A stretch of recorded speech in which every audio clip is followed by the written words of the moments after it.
We are now unmuted. Chat, what's goody? What's goody? Yo, good to Nova, hear. what's goody? Welcome in. Welcome in, Nova. Did you make that post, artist? I posted, said we're going live. Said we're live on the network. Oh, okay. It's got the link and everything. Just want to make sure. Just want to make sure. All right. Let's kill the music then. Let's hit them with that there.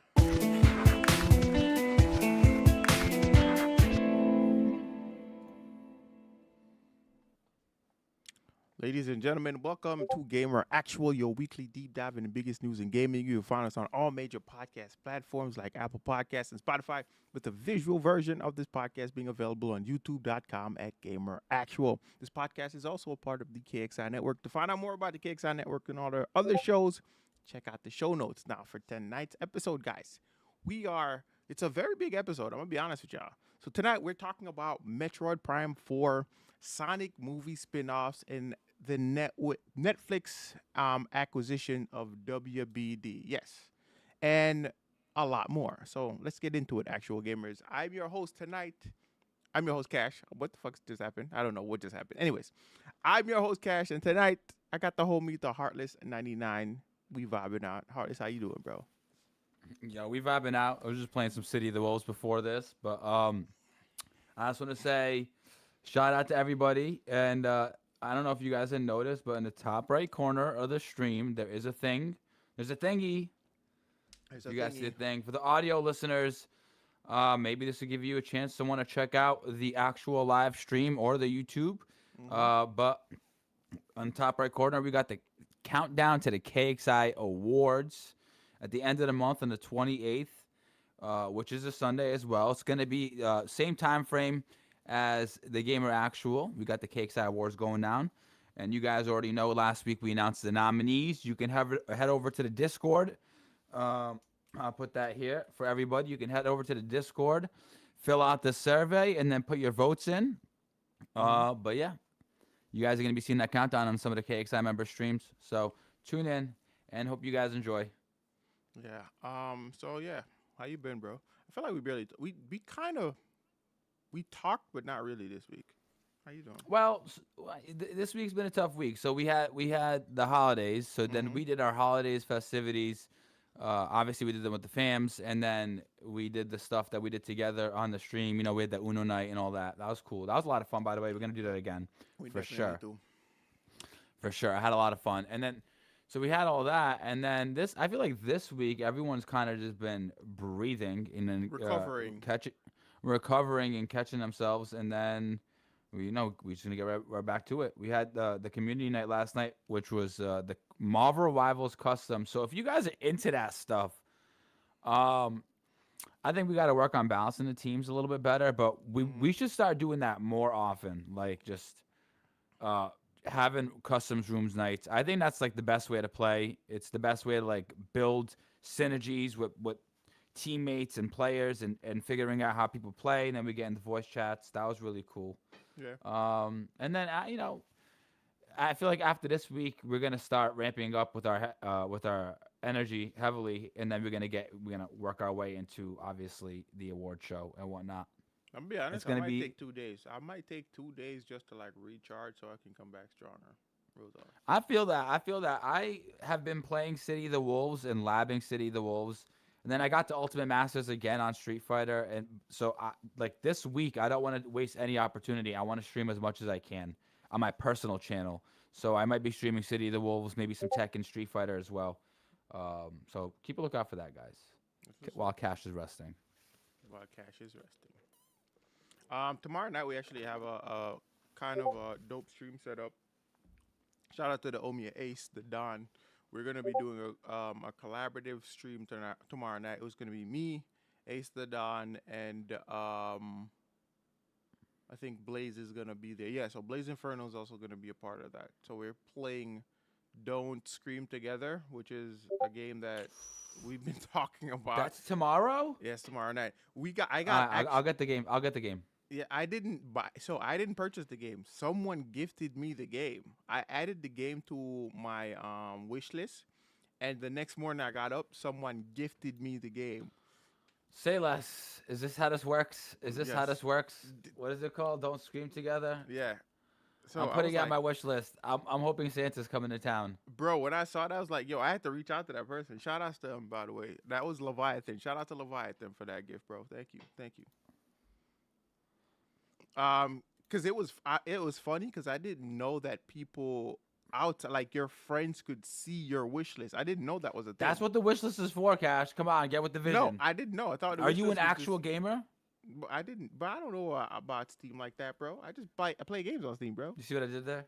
Yeah, I know, but I don't do that shit. So I didn't know that what that was for. I thought the wish list was you putting the game on there, so you get alerted for when it goes on sale, so you can get it for like a cheaper price or whatever. You know what I mean? Because that's what it does for me. That's how I use it. Because whenever you put games on wish list, you know that it alerts you, right? When they Yeah, go on sale. it does. It Yeah, does. so It does. that's why I put it there. So I was surprised the next morning. So I reached out to him like, "Yo, how did you know I wanted this game?" It's like, you put it on your wish list. I was like, "Oh, okay." That's how this works. But yeah, that was dope. Shout out to him, man. Shout out to him. But yeah, tomorrow night we're gonna be playing Don't Scream. I almost want to say Don't Starve Together because there's another game that's called Don't Starve Together. What's It's that actu- about? It's a co-op. It's like a horror side-scrolling game. It's actually pretty cool if you check it out. But now side scrollers are not really your speed. Heartless, I want us to play Cuphead. I think you and I should play Cuphead together. I've heard nothing but great things about Cuphead. Yeah, we should. I That's the heard truth. it's hella difficult. I heard it's hella difficult. I think we should play together, bro. It is very difficult. Yeah, I'm gonna get it. How do we play it together? It's not multiplayer. It is multiplayer. Cuphead is multiplayer. Do I have to have the game to play it with you? No, we can game share. Remember you can invite friends to play on Steam, and you play remotely. And because this is like a 2D game, I don't think there's gonna be any kind of lag. I'm not worried about lag on a 2D game. Exactly. Bello and I play a lot of games like that. We played what's that? Streets of Rage. Bello and I beat Streets of Rage that way. And he didn't have it. No, he didn't have it. We had no issues playing the game. It was just Here. game share. Yeah, we just You sent him an invite. He accepts the invite, and it Yeah. just pops up the game. Yes, and we just play. That's crazy. This is why Steam is dope, bro. Steam is sick. Steam is dope. Yeah. Steam is dope. There was I another want to game get. that I we're want to playing. get the Steam Cube. I Yeah? want one. It's just hard depends to on the price. justify. It depends on It's the price. really hard to justify, but I would love to have one. Hmm. And that way, it's like, not only does it depend on the price, but it also depends on, can you stream off of it? You can stream over it. That's what I heard. Ain't no way. Bro, You I can- heard. you So can Reaper ha- told me he streamed off of his Stream Deck before, and if you can stream off of a Stream Deck, it You mean to tell me it's got a Windows operating system in which you can download OBS, connect the keyboard you to can it, get download OBS on OBS Steam. You can get OBS through Steam. through Steam? Yes, look it up. You can get OBS through Steam. No, you can't. Yes, you can. Let's look it up. I don't see OBS on there. OBS Studio, yes, you can. That's crazy. You were saying? You were saying? That's crazy. Why is it like that? So you mean to tell me you can get a? I don't know how powerful is it. Can you get a Steam Cube, download OBS, download Street Fighter, And play Street play Fighter while Street streaming? Fighter? Yes. Tell me that's a thing. If you tell me that's a thing, It might then be a thing, Heartless. there's no argument on this planet that this thing is worth it. Yeah.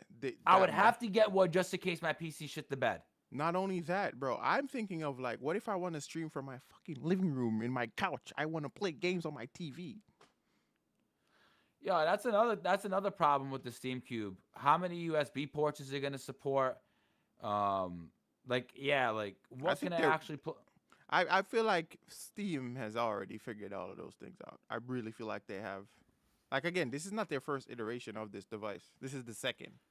So you would have to be able to plug an audio interface into it, right?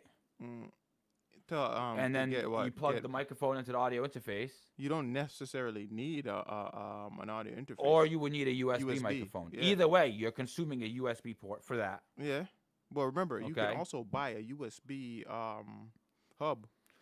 Do USB hubs induce latency? It's a good question. I don't know.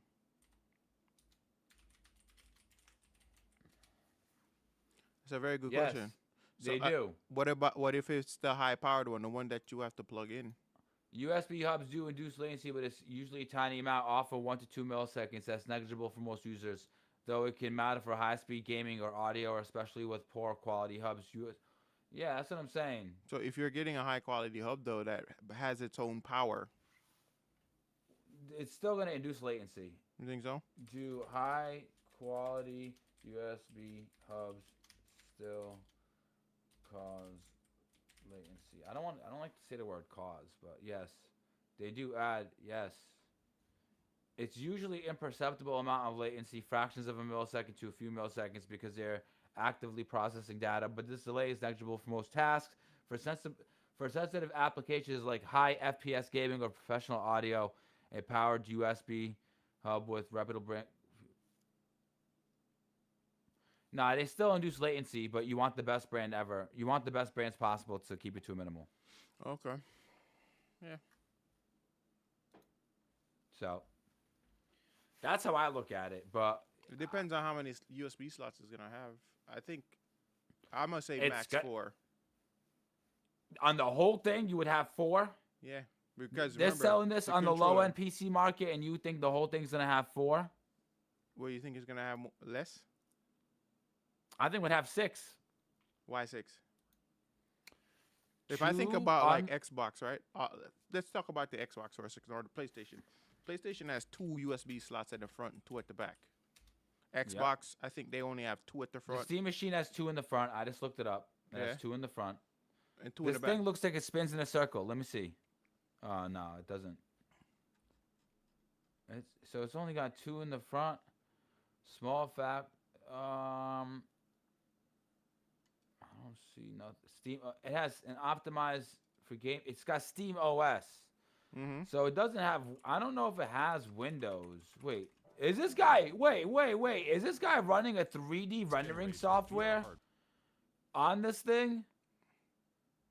Say again? Bro, this guy is running a 3D software. Like it's like.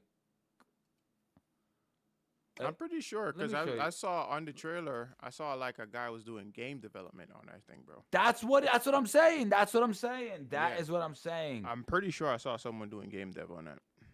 Yo, Jay-Zen, welcome in, fam. We're talking Yeah, about man. the Steam machine right now and whether or not it'll be powerful enough for streaming. Like, if I were to buy this thing, if it was $700, the back's got a display port so for higher than 60 FPS, HDMI port, and it's got 2 USBs. The whole thing in total has 4 USBs. Yeah, that's so what I said. you have 2 in the front for player 1, player 2. I never have more than 2 players at my house. So for me to say that I need more than 2 would be some bullshit, okay? Mm-hmm. And then 1 in the back, 2 in the back. One of them would be for your microphone situation. Nah, it doesn't work. It doesn't work. One would have to be for your Controller. you could use one for your Is that what mouse you're and talking keyboard. You can use one, put a hub, connect your mouse and keyboard to it, right? about? Mm-hmm. And then you can use and then use the other one for your microphone situation. Yeah, this is limited. I don't think that. I'm not quite sure. We gotta hear Reaper's thoughts. Yeah. This thing it's really dope. It's really dope. I would love to be able to, stream on this thing. I think it's a sick device. I can't wait to freaking try it out. Especially, I'm excited for my living room. Is all I'm saying. Yeah, you have no intentions on streaming on this thing. Not really. No, it's really for like the living room, so the kids can stop bothering me about playing my fucking games. They want to play your games? My daughter wants to play my games now. I kind of like. Why don't you let her? She kind of just plays the Switch now. The Switch is kind of hers, but I just don't tell her it's hers. She just plays it. It's really hers, but it's What like, is what does this guy have his mouse and keyboard connected to? I The don't back know, of that thing? probably. It looks like he's doing game development on it. Yeah, he is.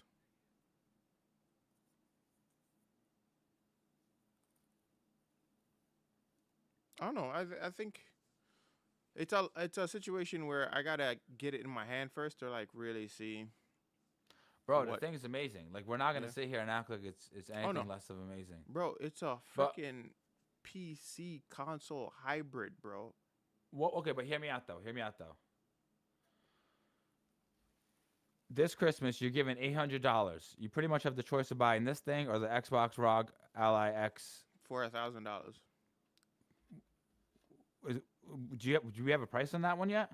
The ROG Ally X.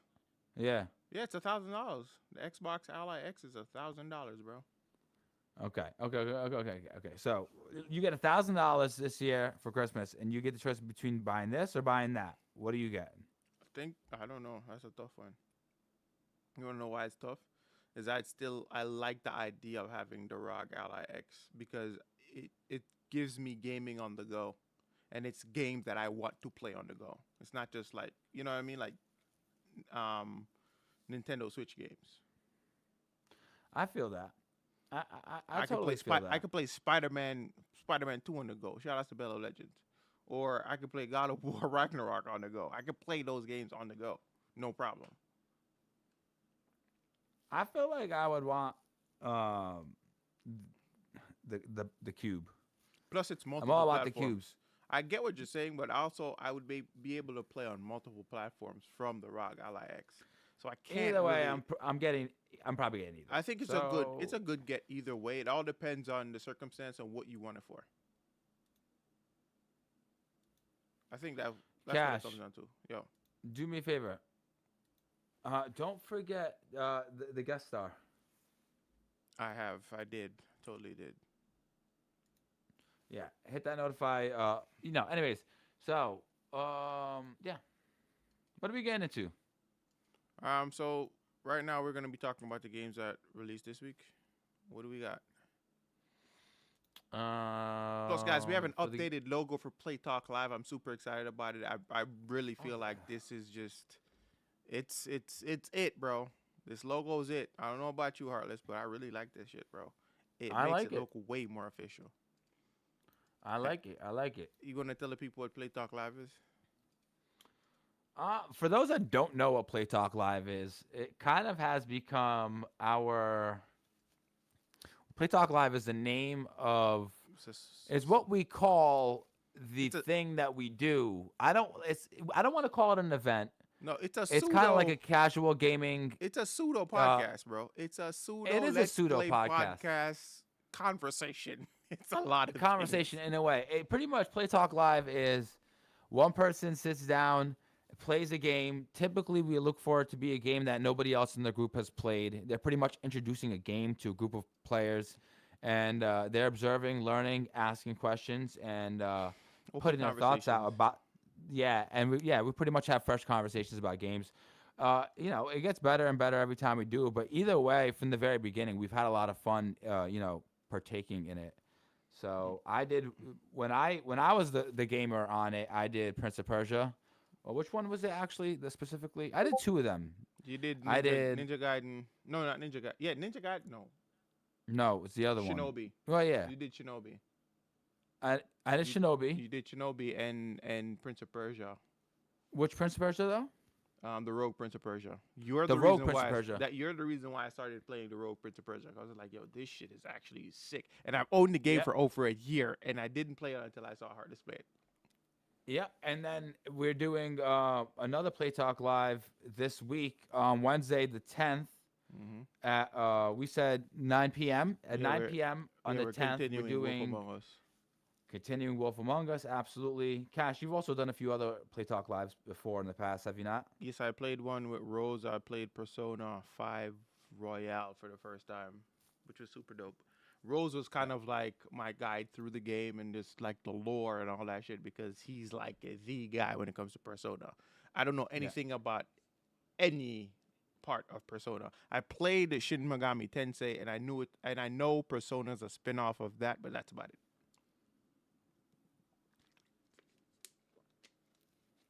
But yeah. Um yeah, I like what I see with the Steam Cube. I'm looking forward to it. I've seen a Me lot of too. people Very making much. like their own version of a Steam Cube running Steam OS. That is also pretty cool to see people kind of like get inspired to do stuff like that. I still think I'm gonna get the Steam Cube, but I think that was actually pretty cool to see as well. That's actually, now that I think about it, Yeah, very cool to see. yeah, People This can building dead their ass own just stuff. make their This is my custom. answer to Yeah. Valve's Steam upcoming cubes. Steam machine. There's I nothing think holding them back from doing that. no. I'm gonna show you guys one right now, chat, which I thought was super fucking brilliant. This man had like, and it's a cube. I don't know how. I'm wondering if you built it with like a 3D printer or what, but I don't know if there's like.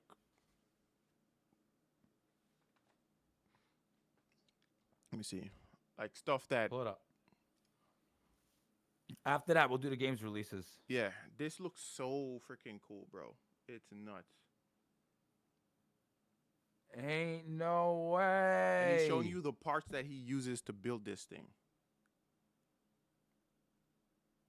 With a wood finish, bro. What is this device? I would I would love to have something like this in my living room. Bro, you gotta be kidding me. That's out of this world. This is sexy, dog. This is sexy. bro. Shout out to this guy. It only Bro. has one controller port in the front, though. Yeah, Um, but that's probably because of his specifications. All the USB stuff is in the back. That's 4 USB bro, ports. actually, it's got more. It's got all the things you need. Yeah. And it's modular. It's also modular because you can switch out the RAMs, bro.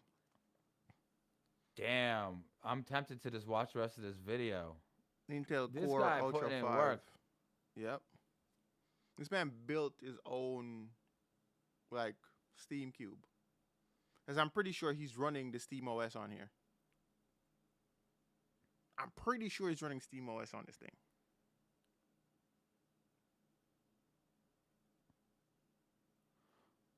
Let's see. I'm pretty sure he is, though. This motherboard's crazy. It's like so small, dude, right? It just Where's the graphics card? I don't see a graphics card here.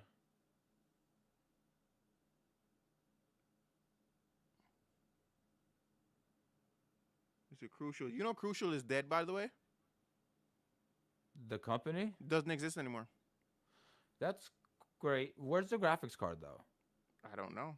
Let me hear what he has to say. Well, I can unmute him. I mean, we don't got. We're doing a gaming podcast. We don't got all day to watch this. No, we're Can not we just watching it, fast but for- I think it should Can we just be. fast I wanna forward a see. little We've got bit? a single 90mm fan, and we've got 4 copper cooling pipes here.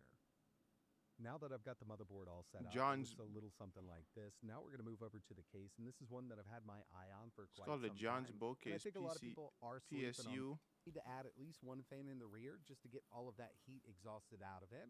I'm just going to go with No, the it does. slim It does have a 90mm graphics card. fan. What are we talking about, Harless? And once It's this a is all Radeon together, RX it's a pretty clean build, 76,000. but Let me we see need it. to add Yeah, on let me see it. Let me do see a it. bit better Him with the install more it. powerful GPU here, but I wanted this setup to be fully compatible with official Steam OS. So this is the setup that I'm going to be using, and I think we'll see some pretty decent performance. And then what? Because it's not running Windows, but Got it's running everything Steam together, OS, we'll it go ahead and boot it up uses for the less first time, resources on and the to be honest, OS. I'm not a Probably. huge fan Oh of my God, bro, this is so here, sexy. So I might swap this out later on down the road. But Nah, if anybody's bro. interested in seeing how Windows performs on this, let me know in the comments below. But now I'm gonna go ahead and plug this into my game capture. Yeah, We'll take a yeah, look at I'm not everything. gonna lie, it's kind of out of this world. Bro, look Plug at it this up and run it look through at this the system for a OS, little bro. while This is now, the and Steam so far, OS. It's everything's just a been working console. really well. I'm surprised because It we've got boots up Wi-Fi into 7 Steam here with OS. This motherboard, relatively newer setup, and we do have Wi-Fi and Bluetooth working with the chipset. Can you here. get YouTube And on initially, Steam? When I booted this up, Like, I did. I have don't know. access, or at least I could Theoretically, he see should the be able to, Intel like- iGPU with the CPU. I'm pretty So sure I you actually can went back go and to his moved the desktop, RX but 7600. the, I just he, wanted to he see has the how we option to run do that. games with,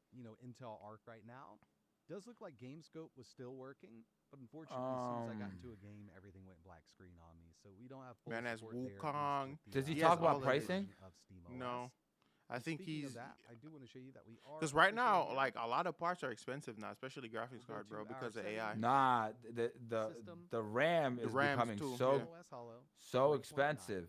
Hmm. PCs are becoming mad. And I feel like we're never gonna go back. Intel Core Ultra 5 245K, up to 5.3 gigahertz with 14 cores, 14 threads. He's got an 32 Intel gigs of 5. RAM here running at Mhm. 6,000 I think he frames made per it based second. And of on. course, we've got that AMD Radeon RX 7600 with 8 gigs of Uh, RAM. this Oh thing. no, Here because is, so up here's in here's the top thing. left-hand corner, when The I touch memory performance and the overlay on, graphics card they you have see two right there different with the memories, GPU, right? So that's why Yeah. he's able to get away with the 8 430 gigs. watt power out of this Yeah, RX 7600. because he's not running a So regular that's good to operating note that we system. can He's Exactly. running- full power out of this Just running RX SteamOS. 7600.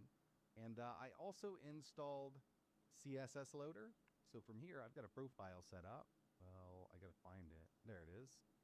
So I can make it look exactly What how the? I F- want. you can customize his shit, bro. What are we What do you talking mean? about? He changed the layout of his SteamOS. Yeah, he We're did. not gonna be able to adjust I the just didn't really GPU catch how he did directly that. from here, He does not and talk the about GPU pricing at clock all. is Can we go to the also end of the not really video? available. If I bring this up to 1600, How much did it cost him to make this? I feel like it was $1,000 to make this thing. game. Adding some FSR would help out, but we're way over that 60 limit. That It's shit is running fire. And two, what's goody, fine. bro? He said that it's a C cash. You got us looking bad. 77 at 1440p What? with the ultra preset. He said No, they no, just no. That's discovered how not. That's RAM not what I works. was saying. I'm saying he's able to get away with that because most like console they have everything on one you know what I mean. They're depending on one memory. They're pulling resources from one memory core, as opposed to this. This Nah, is two the separate cores. 8 gigs VRAM, I'm not even concerned about the 8 gigs VRAM, but the fact that it had 8 gigs RAM in total, standard RAM, like that would not have worked if this was a PC. Windows operating system. Nah, it would not have worked. No. Yo, Reaper, we need you on right now to talk about this. Mhm. And it does seem like this is one of those games. Mine's that should playing just, even like, Marvel run at Rivals on this shit, 120 bro. FPS on a setup like this, no problem at all. And we can make it do that by taking the settings down a bit. But I wanted to see what it would do at Ultra, and it's over 60, but it's never as much as I. I feel like if Marvel Rivals like this. was optimized good, it would be the easiest game to Check run out on your Elden PCs. Ring here, 1440p max, and, we don't have Yo, FSR to worry about. this guy made his own Steam Cube. This shit is beautiful. Like, And we're at I got 60. questions. How much this thing costs to make? And yeah, you're gonna Yeah, get it's not 60 because all. it doesn't show. NVIDIA Hairworks is completely off with this. Oh, I want to AMD get card, back into The Witcher. So 1440p pause. high Let me with take that back. I FSR finish. frame I want to rate finish on. playing The Witcher And game even so though we're bad. seeing a pretty decent frame rate here, over 80 FPS on average with frame generation, there's still a lot of frame gen ghosting going on, especially on the sides of the screen. And this I is don't something see that the I've price seen here. quite a bit in SteamOS with this game.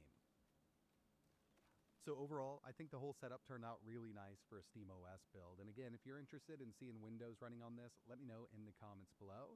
I could do No, without I don't the wanna see Windows. RGB. It doesn't look absolutely horrible, but it would be nice. See, if we could have that's the some thing. blacked Is out like, bands in this thing. will So RAM probably prices add ever those get later fixed? I on. don't know. I feel like maybe Prices not. on parts are pretty It's- expensive right now, but you can still find deals here and there. I will leave links to everything I used in this build. in This the machine is description, beautiful, and it'd though. be really Yeah. cool if you could hit that like button or No, he's think about saying subscribing the so you price know may when I post vary next now one. because the But that's it prices for of this everything's one. kind of And like skyrocketed. always, He probably bought it thanks cheaper, for watching. but now it'd probably be way more expensive. You know what I mean? Yeah, no, for sure. I don't know if RAM prices will ever go back down, though, is what I'm saying. I think it might. Shout out to ETA Prime, by the way. That was a No, freaking amazing AI video. is only the demand for resources for AI. Yeah, is but only I getting feel stronger. like you don't think there's people are talking about the AI bubble and how it might crash because of how a lot of companies are. AI crashing. No. So crashing. depending, I feel like people are over reliant on AI. I think that's becoming the issue here. A lot of companies are over reliant on AI instead of using it as like AI a the component thing of their is, workflow. Does that make the sense? development of AI and the maintenance of AI and the infrastructures that are building AI, they're only going to continue to grow, and they require these parts. Mm-hmm. You know what I'm saying? And then never mind the more and more companies that are going to be compelled to start using more AI machines in their facilities and all this and that, and it's just gonna. I don't know. Our future is going to only get more computer intensive. Only. It's only. I So, agree. Totally agree. and then there was what I think there was a total of 3 companies producing these parts, and now one of them backed out of the. That's They crucial. backed out. That's crucial. They're not dead. No, you said Crucial died, but if They're you're not talking making, about what I'm but they're talking not about, making consumer yes, thing. they're no They're not longer make- making consumer exactly. So RAM. they're They're out. Like, think So about yeah, and now would be a good time for another company to hop in there and say, "Yeah, we will develop consumer RAM." it. Like Crucial is like out of like the consumer RAM market. No, for sure, Reaper. That's what I'm saying. And that's why these prices. I'm concerned they will never go back to. You know what I'm saying? Mm.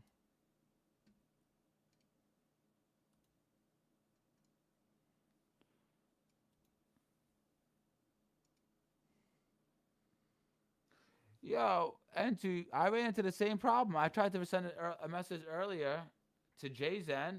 I said good shit, and then Twitch said failed to send. Yeah, I just something's tried to going send on it with again. Twitch. Something's going on with Twitch. Twitch is a piece of shit. Yeah. Shout out to Twitch though.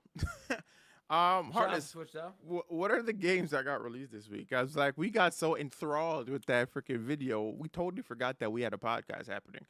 What are the games that got released this week? Absolutely. So we have Marvel Cosmic Invasion, which released on December 1st for PC, Nintendo Switch, PlayStation 5, PlayStation 4, Xbox One, Xbox Series X and S, as well as the Nintendo Switch 2.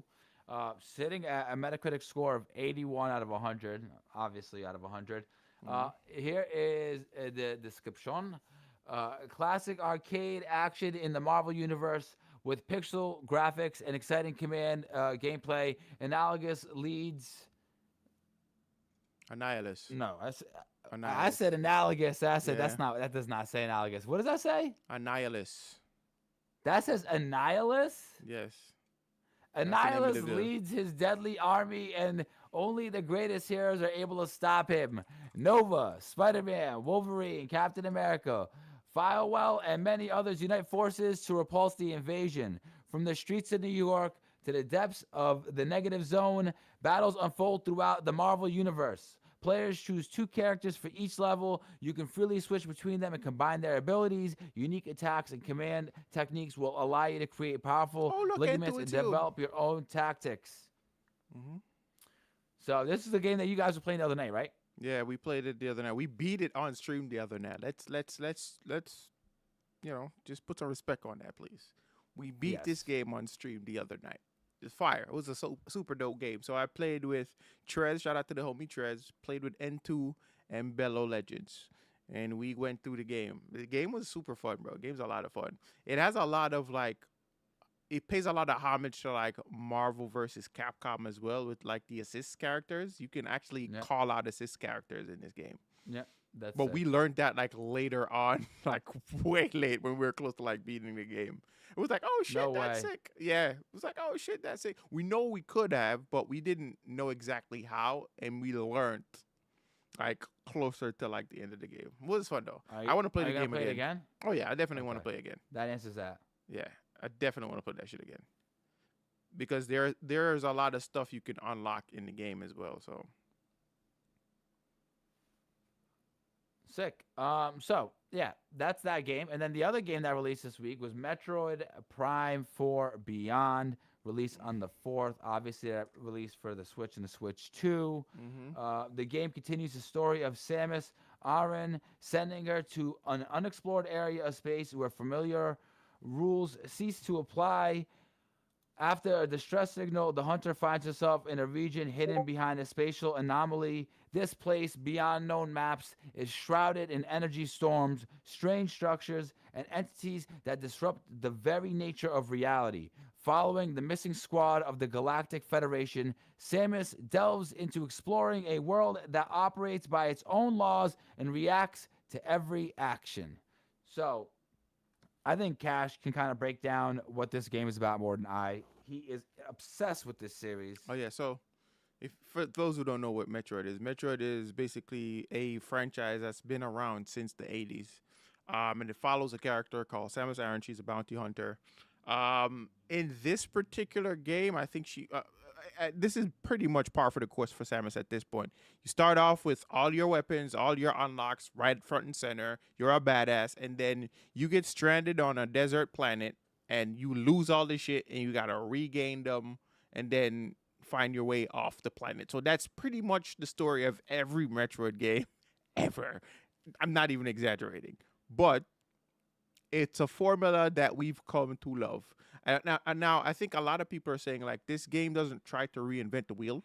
It's very much like Metroid Prime and what you come to expect from a Metroid game, but with a lot of like not improvements, but a lot of like new features added to the game. Like for instance, that bike section. I'm not really a fan of like the bike section, but there's an issue that people had with that bike section. There's no music in that section, so you have to use an amiibo to unlock music in the bike section. So the open world bike riding section, Nintendo basically paywalled that.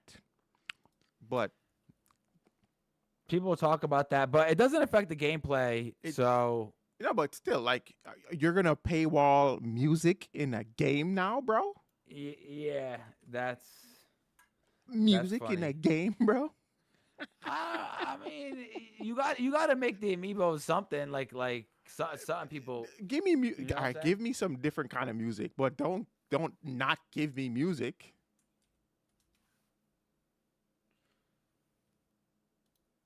Yeah, I think once you have to beat the game to unlock the music too, I guess. But like it's crazy. That to me is crazy. That's crazy work from Nintendo. But hey, I digress. I still want to play this game though. I don't think I'm gonna get it right away, but it's actually funny because Metroid is the entire reason why I have a Nintendo Switch today. Metroid Dread. Because the first time I saw Metroid Dread, I was like, I gotta play this. So, but I'm looking forward to getting into this. I didn't play Metroid 3 because that was for the Wii, and I didn't own a Wii. So I never played that game at all. So I want to get that game to play the game to then try this out. So I'm really not even like worried that I'm missing out on anything. So welcome in, Jerem. Welcome in, everybody. But yeah, Heartless, what have you ever played any of the Metroid games? I actually did play a Metroid game. I'm trying to remember where exactly, which system. Oh, it was Nintendo DS. It was definitely Nintendo DS. That's Yeah. the only system I ever owned that I would have played a Metroid game. Probably So Samus I Returns had- then. Whatever it was, but I had one game, and then obviously I play Samus in Smash Ultimate. Oh, really? So, Zero Suit Samus. Oh, shit. so, but that's about it. And then I obviously played some of the earlier Smash games as a kid. But Mhm. yeah, Yo, seeing this just makes me even more nostalgic about like Metroid, bro. Like Metroid Prime, because I got a GameCube. So when all my friends were getting like Xboxes and PS2s, I was the kid who was like, I want a GameCube. you're crazy. You're crazy for that, fam. And that's how I ended up with a GameCube. But I got some bangers on my GameCube because that allowed me to now have a game that none of my friends had. So they wanted to see what the games I, you know what I Yo, mean? Chat, y'all hear that cope? That cope is crazy. Bro. Let's please remember, Resident Evil 4 came out on the Nintendo GameCube first, and I got Nobody the cares. game. Yo, y'all You're hear that cope? lying. Nobody cares. You're lying. You're Nobody lying, cares. bro. Resident Evil Nobody 4 cares. was the first, and the GameCube was the first console to have Resident Evil 4. And when I got that shit, everybody wanted to freaking see that game. So I don't want to hear that shit from you, bro. Nobody cares. Plus, I had Smash Bros, bro. Everybody loves Smash Bros. What are you talking about? I'm gonna keep it real What with are you you. talking I about? owned a PlayStation 2 and a GameCube. So No, I ended up getting Suck a. I ended up getting a. Man said suck it. I ended up getting a PS2 afterwards, like about a year afterwards. But I didn't regret getting a GameCube because I still had access to like a PS2 because my friends had it. Does that make sense? So it's like Yeah, I wanted something else because I know I was yeah, gonna get access to those. I got you. I got you. Yeah, but it was fun. It was cool. I had Resident Evil 4, Resident Evil 0. I had a bunch of Resident Evil games. I had Smash Bros. What else did I have? Star Fox Adventure. Star Fox was the shit. I don't care what anybody has to say. Love Star Fox. What else did I have? I had Star Fox 2 as well in I my had life. Wind Waker, like the Zelda game, but I never really got into. Like I said, I never was really that big on Zelda back then. I Star had Wars Wind Waker. Bounty Hunter, yeah, Wind Waker. I had Wind Waker, and I heard that was a beautiful game. I just never It really is. got into it. Wind Waker, Bounty Hunter, and then a few other games, but not GoldenEye. What was that one? I don't remember that James Bond game, but like we had a lot of James Bond games too. But it was fun. These games were fun, bro. Perfect segue into our topic, though. Yes, guys, let's talk about Metroid. Let's talk about Metroid. I need to hire some female choir singers to say main topics. You know what I mean? Every time we switch to main topics. That'd be sick.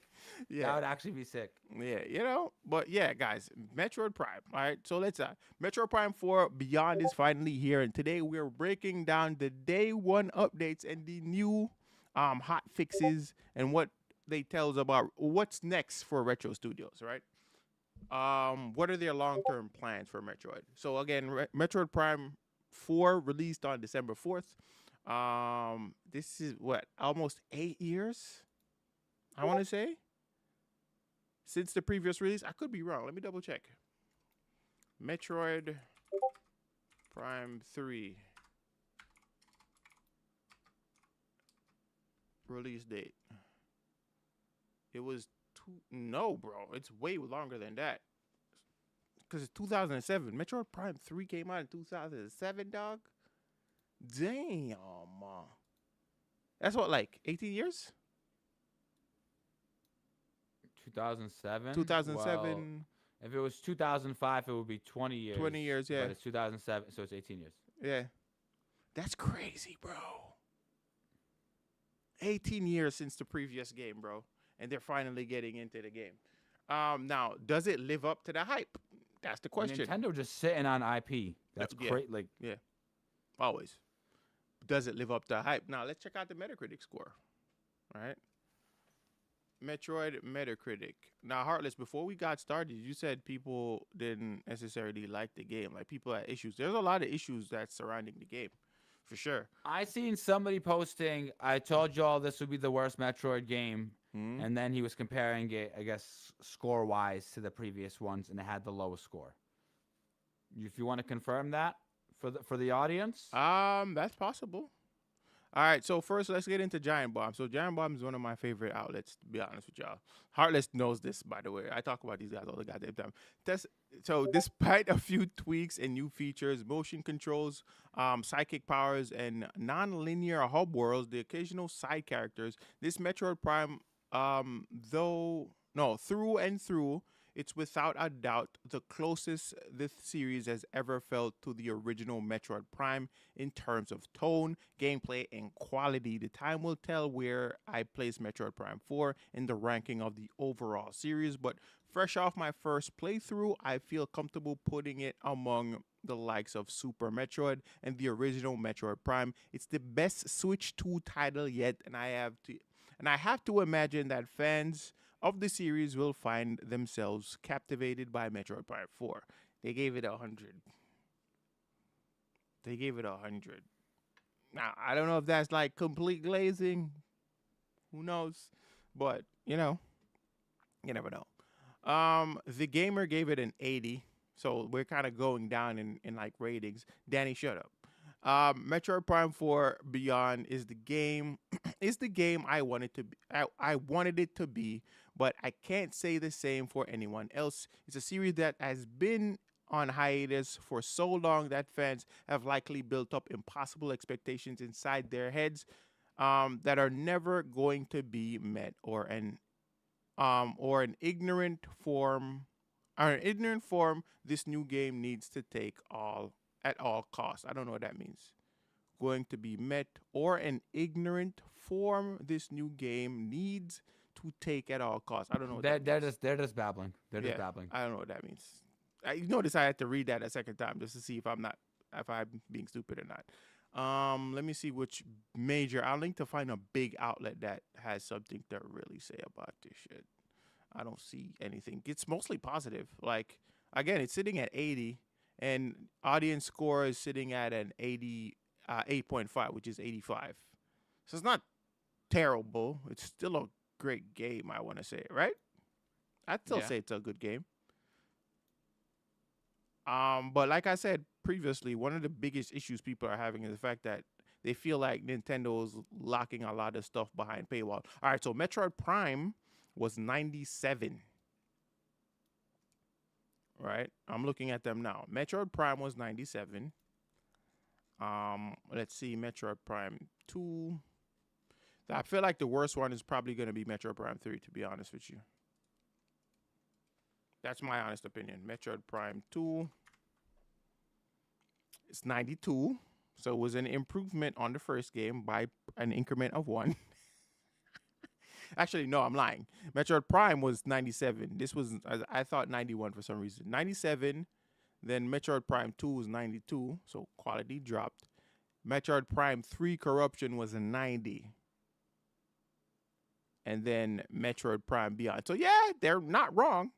It's the worst in the franchise, but it's still not bad. Like 80 is not bad.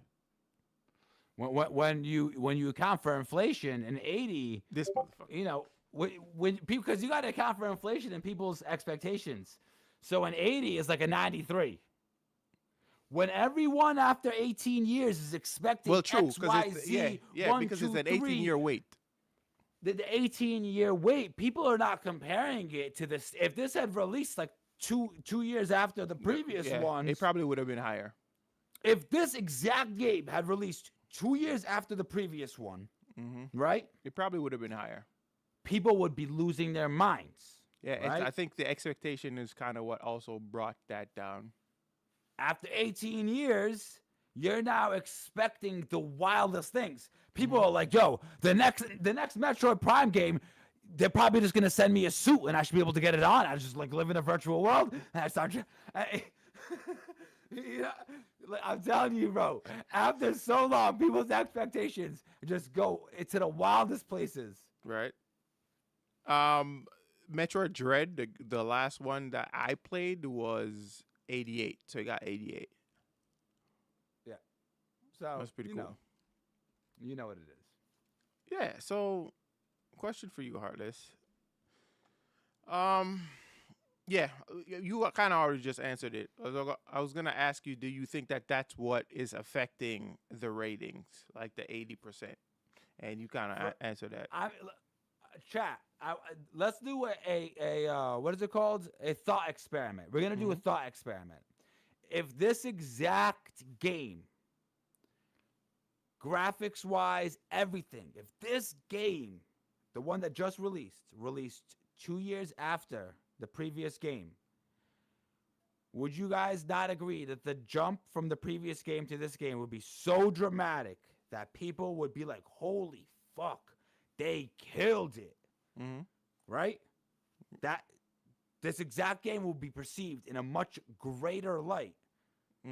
But the fact that it's 18 years, people are no longer impressed by the improvements that this game brings to the previous game in the franchise. And not only that, I think most of the improvements of this game is mostly graphical, because a lot of like the gameplay is very similar to like the older games.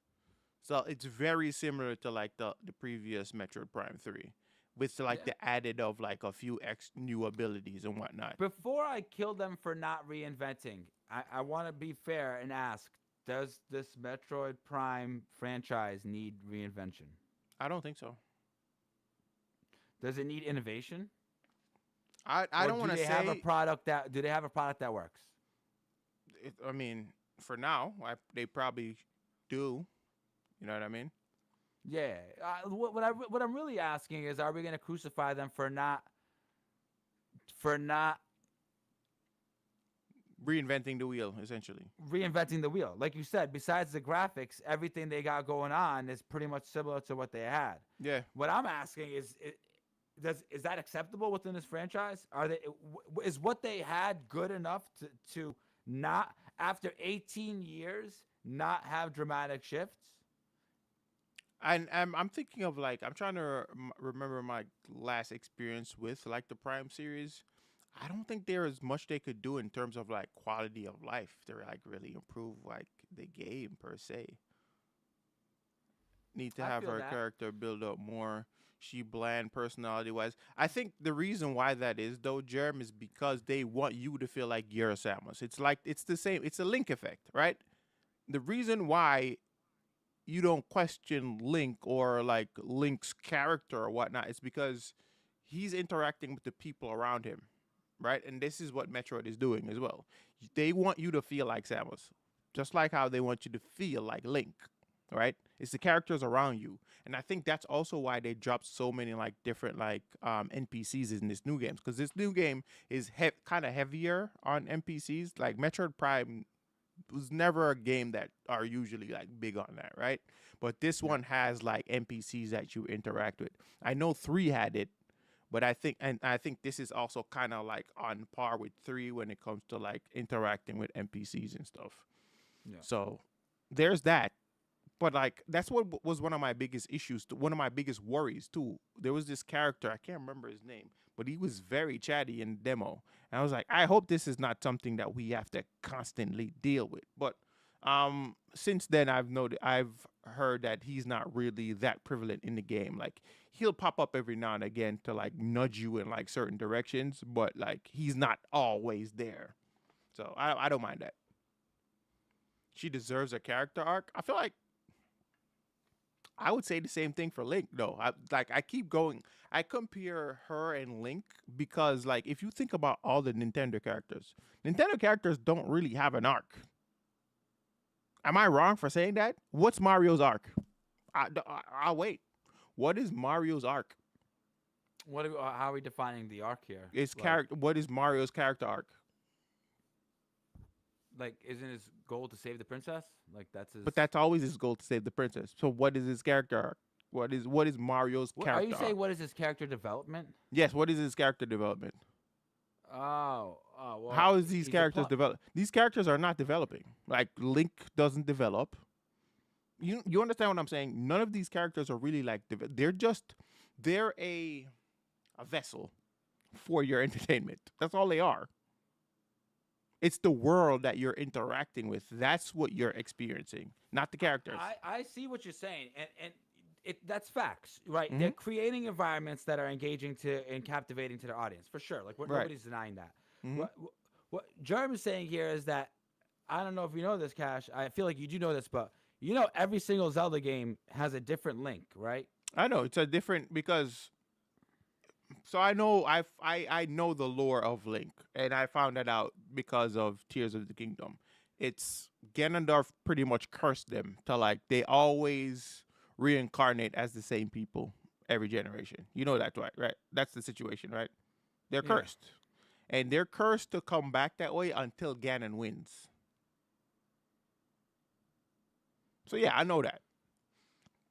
But like I did not know that much, to be honest with you. I did Yeah. not know that much, but I do know that I knew that none of the games have the same Link. They're all different generations Yeah. of different Link. iterations But of the that same would character. explain that would explain why all these different generations of different Links all have different princesses in their world. Except and, for Wind Waker. Wind Waker, that Link is not actually Link. Really? No.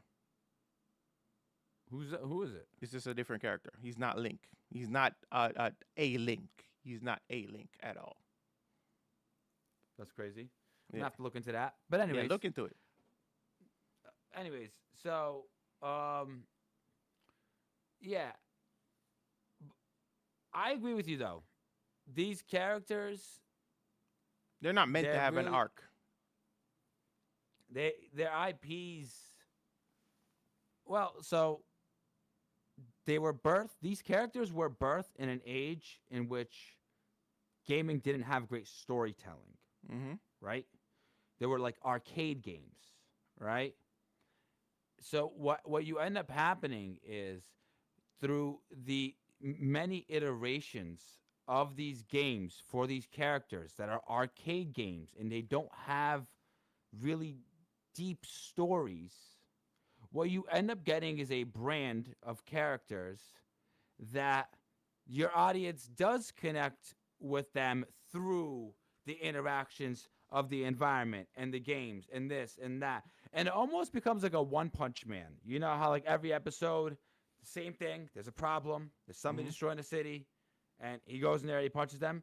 The games are the same way. You're doing the same stuff every time. You're saving the same princess every time. Same thing with Zelda. You know what I'm saying? You kind of and it's the environments and the worlds that you kind of engage with Exactly. 100%. Reason being that we accept that and we embrace that with these Nintendo games is because these brands were birthed around a time in which storytelling was not great. Mhm. You know what I'm saying? I agree with that. Storytelling was not great in gaming. No, it was just a game. It was just games with missions. Yeah, That's it.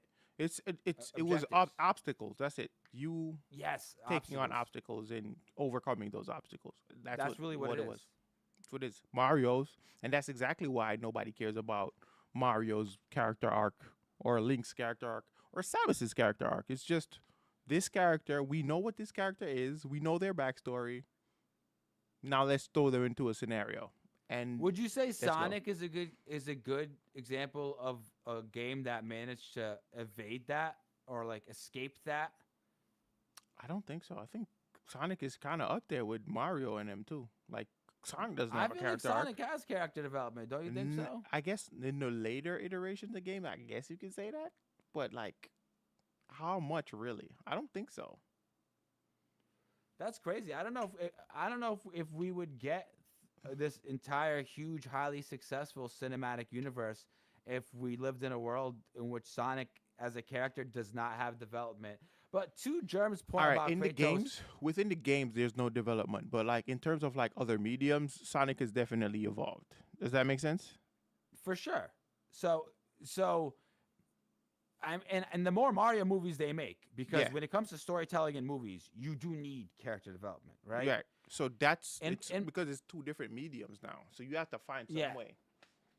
And RPG games, the more RPG games that they make, and they will continue to make, right? hmm The more character development you will get for sure. But if the games are platformy, they just become about like obstacle overcoming or objective completion. And those games get away with less storytelling, you know? Yeah. And if that's the direction those games go in, you will get a less developed character. People will still enjoy them and the brand and the character for aesthetic reasons and auditory reasons and many reasons, of course, right? But you get that unique introspective character development in RPG like stories or movies, or hmm that's how a Sonic escapes that kind of. If Sonic was just a 2D platformer to this day, none of the characters would ever have development. No, You know? I agree. Well, yeah. Yeah, I don't think, like I said, I don't think these characters have any kind of like character arc per se. Nintendo characters specifically, I don't think they do. They're just there to be an analog for whatever the hell these creators Childish want to. colors. Yeah. But let's switch things up for a second. Let's get into some other conversations. Like, there's more questions that I wanted to ask you in terms of like Metroid, but I don't think, in terms of like patch and whatever, I don't think it's not really necessary, to be honest. So let's move on. We're gonna get into the Game Awards rumors, right? So there's a bunch of rumors that are circulating that some of these games may be getting reveal at the Game Awards. Some have since then been debunked, but let me just read off my little lead in, guys. Give me a second. We are days away from the showcase, and the leaks are flying like crazy. Some stuff is confirmed, and some stuff is Kojima is in LA, so it's basically real. And some stuff is absolutely clown shows. So let's just get into the discussions real quick. All right. So one game that in particular from the guys that made what was that game called? Oh shit. And I really wanted to play it too. Anyways, Exodus. I can't remember the game that they made, but Returnal. They made Returnal. So this is a game that they have been working on, and there's rumors that this game is going to be shown at the Game Awards. Have you seen this game before, Heartless? Exodus. No, I have not actually. This game looks super impressive, and it looks very similar to Returnal.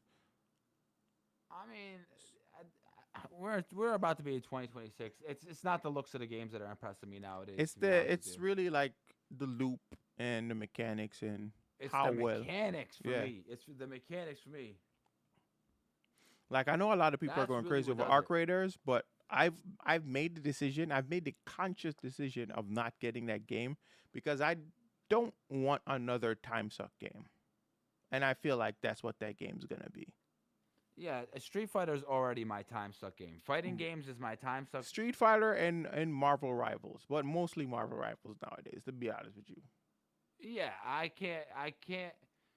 And you know, if I'm gonna play a game that's a time suck game, I would like it to at least give me a skill set that I'm enjoying in gaming. You know, Right. so like when I put more time into learning Street Fighter, I'm learning fighting games. Or like Mhm. when you put more time into like learning, you know, Marvel Rivals, you're learning team shooters. But with Arc Raiders and like those kind of games, I feel like you're not really like you're just kind of grinding, right? yeah, that is it's a grind heavy game. That's all it is. It's an extraction shooter.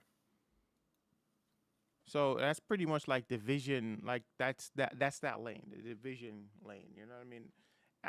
Not that I've grown past those, and I'm pretty sure the gameplay loops are fun, but it's time. I don't have enough time to be like dedicating to a lot of those games anymore. You know what I mean? So I feel that. yeah, but Exodus is one of the games that they've been talking about that might be revealed or more gameplay will be revealed at the Game Awards. I'm looking forward to that. Actually, some of the excitement, or I guess you could say discussion around the game is mixed. So I don't know how to feel about that. But there's another game called Neon Giant. This is a new project I think from this developer. Um, Let me see if I can find it.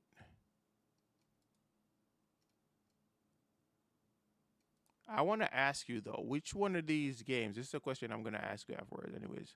Like, is there any of these games that you're excited to like get into? I have the list on the notes. I also have some of the list. Mhm. So wait, so before I even say anything, are you going to like reveal like the list here, right? Yeah, we could talk about the list. Okay, I mean, so like GTA 6, like are we going to see anything about that? I don't, I don't know. I did like that's not even on my bingo card anymore. Like we already know GTA 6 is Really? coming out. No, like we know GTA 6 is coming out. We know when it's gonna be. It's coming out in November next year. But are they gonna show anything extra for GTA 6? What can you possibly show right now that's going to Trailers? keep? Yeah, but what is gonna get us? Is it gonna get us hyped for G? People are already ravenous for People GTA are 6. already hyped. That's true. Yeah, That's true. I don't see it showing. Honestly, personally. You know, Resident Evil. No, ooh, I don't think so. Well, Resident Evil Evil. Requiem, I definitely feel like this is definitely very likely to show up at the Game Awards because the first reveal was at Summer Games Fest, and that's also a Jeff Keighley show. So that was completely cinematic. You think we're Yeah, gonna get some gameplay here? we're gonna get a gameplay trailer. Ooh, okay, We got some okay. gameplay in that on the Summer Game Fest too. There's light gameplay in that trailer. With UIs and everything. I think there was UI. No, I'm pretty sure there was. Chat, can you guys let us know if anyone Confirm has that, Jack. confirmation on But I'm that? pretty sure. I remember seeing it, but Hmm. okay. And then what else we got?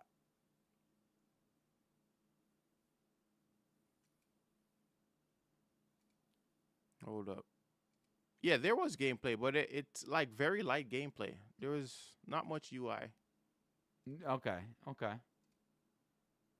And no, was there any gameplay that showed off mechanics that you weren't already familiar with? They did a whole gameplay demo 3 months ago. There was a demo. There was gameplay. But like the UI can change, is what I'm saying. The UI could definitely change. The UI could change because the demo, that's a demo. They could just have the demo for it. So this reveal was on ONL, Open Night Live. That's usually in France. So there was gameplay for that. So maybe we're gonna see more from that. Who knows? It's possible. I think if they do though, it's gonna reveal another like mainstay character. That's my prediction here. If they're gonna do that, they're gonna show off a mainline Resident Evil character because this character is fairly new. I think she was in Code Veronica, if I was mistaken. Chat, please let me know. But I'm pretty sure that's what they were saying about this character. I don't remember her name. Germ saying Tekken Season 3 reveal or teaser is likely. Okay. That'd be cool. Death Stranding. So this is the one that people were also heavily speculating about because Kojima's in LA. So they're saying a Death Stranding PC port would be announced. The date would be announced at the Game Awards because Kojima is in LA. But How do failing people to, make these connections? I don't know, but they're also failing to realize that Kojima is actually currently working on a horror game. OD. That's sick. He can show off trailer for OD. Do you think that's likely though? It's likely he already showed like a teaser.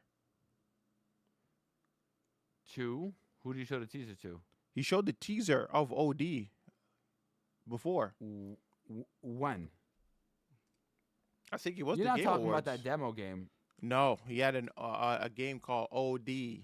Let me tell you right now what it's called. Okay. OD trailer. Where was it released? I don't remember where it was released. It was 2 months ago, so it's definitely not the Summer Games Fest. I feel like we've probably already seen this, but throw it on the screen. We've seen it before. We've seen this before. We've definitely seen this before, but I don't remember what event. It was at an event. It was a particular event that it was shown at. No, I'm watching.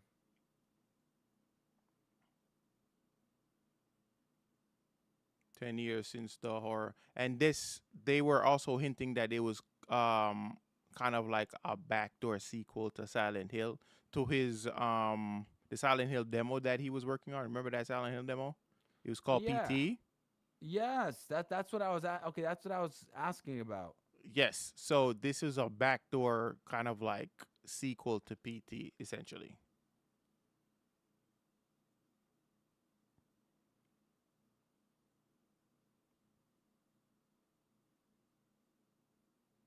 I'm not gonna lie though, I'm looking forward to this. Like, I don't know. I have a love-hate relationship with horror games. I hate horror games, but I love horror games. It's overcoming those horror games. I feel like I enjoy. Like, I enjoy being scared and getting over that fear. Does that make sense? Ha. Doesn't that make sense? Yeah, that makes sense, gosh.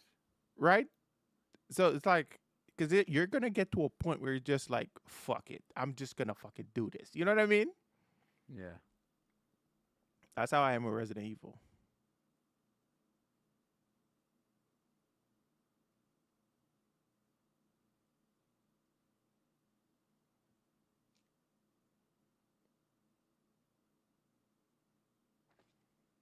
Not the baby candle.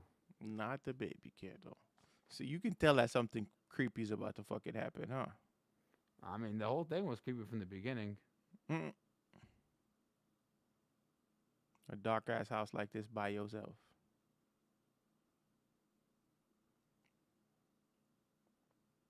What's up with the baby candles and shit? What the hell?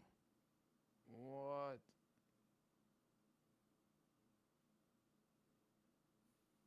Only Kojima, bro. So for our, did you see that the eye is actually looking on the thing? The eye started looking on the window. Look at the window.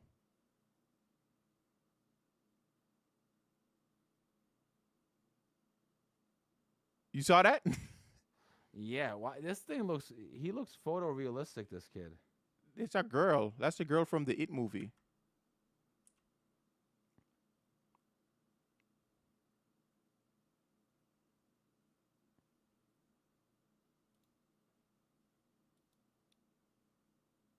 And like the markings are starting to show up on her face like crazy, bro.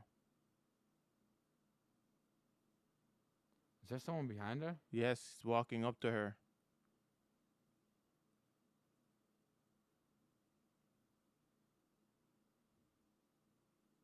Oh God.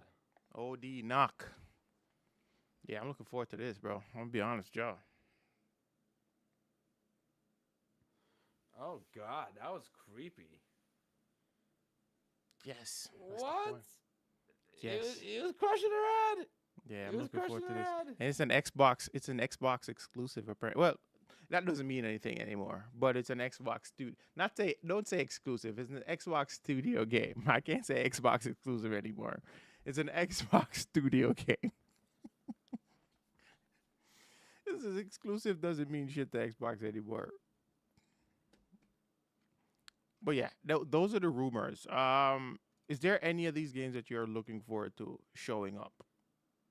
I mean, it would be cool to see what Resident Evil's got going on. You know, I've never played one, but Damn. you know, I've been asking lately where do I start with this and that.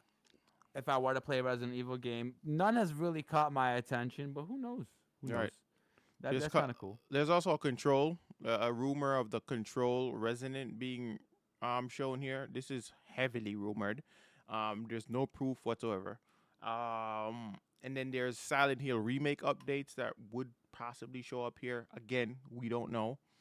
And then Half-Life. Now, I'm gonna go off on a limb here and say every single year I've heard of a possible Half-Life 3 announcement, and I've never seen it. And what are the odds the year that I say that's not happening, it actually happens? It's very, very unlikely. So I'm going to keep on saying that's not going to happen. It's not happening. Did it? Wait, wasn't Half-Life 3 recently confirmed? By who?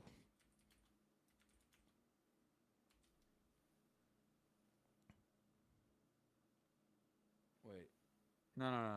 Nah, that's not happening. Something big was recently confirmed. Thought it was by Valve. I don't know. I do not know. I do not know. I'll be sitting here trying to think on it for hours. All right. So, Hardest, let me switch it up real quick because here's what's going on. Guys, chat, I'm going to be honest with y'all. Hardest and I, we're going to hop in the Discord after this, and we're going to be watching the last episode of Welcome to Derry. I really want to watch Welcome to Derry, chat.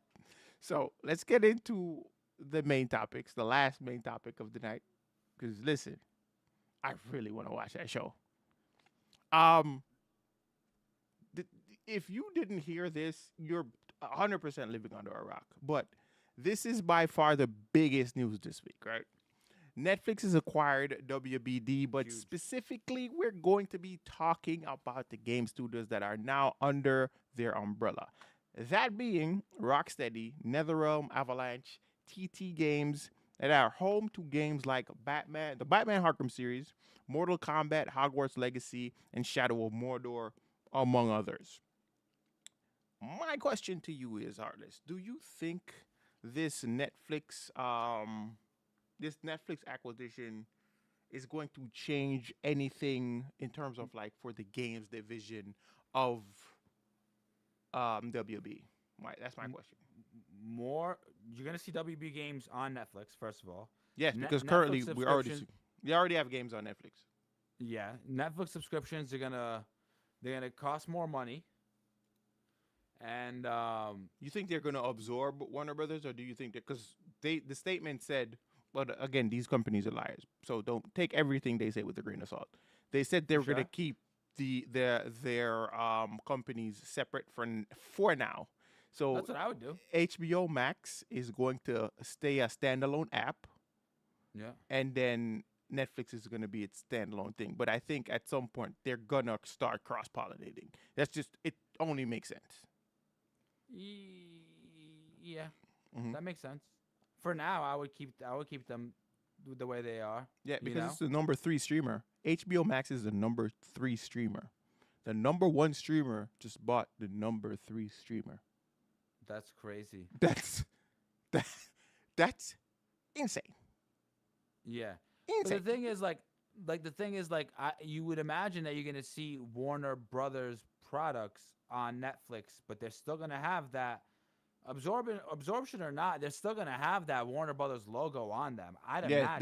they Right? said they were good. The Warner Brothers is gonna stay. Everything about Warner Brothers will stay. This is a 100-year-old company, by the way.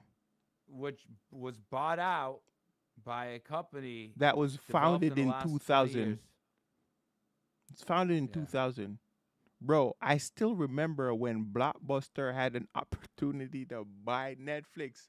And they Yes. said that, I quote, nobody's going to rent movies on the internet. Yeah, bro. Yo, that's so crazy. That's so crazy. Nobody's gonna rent movies on the internet. Where's Blockbuster today? Yeah, I want to know who's the man that said that. I'm gonna Google that man's name. Who at Nobody's gonna rent movies on the Blockbuster internet, bro. said Nobody. Bro. Nobody is going to rent movies. John Atioko. He must be It's kicking for- himself right now, bro. Yeah. This I man, gotta Google this man. yo, whoever is like the head of Blockbuster at the time is probably fired him, rehired him just to fire him again. What? He's 76 years old now. American businessman. He's currently the chairman of the board of directors at Bricks Holdings LLC and the managing partner of Jamco. I would not hire him for anything business related. I would Nobo- not hire this man for anything Bro, business related. But hey, Nobody is call me going an to asshole. He's always gonna be known as the man that said nobody would. Nobody Oh. rent movies on the internet, bro. I remember that shit, bro.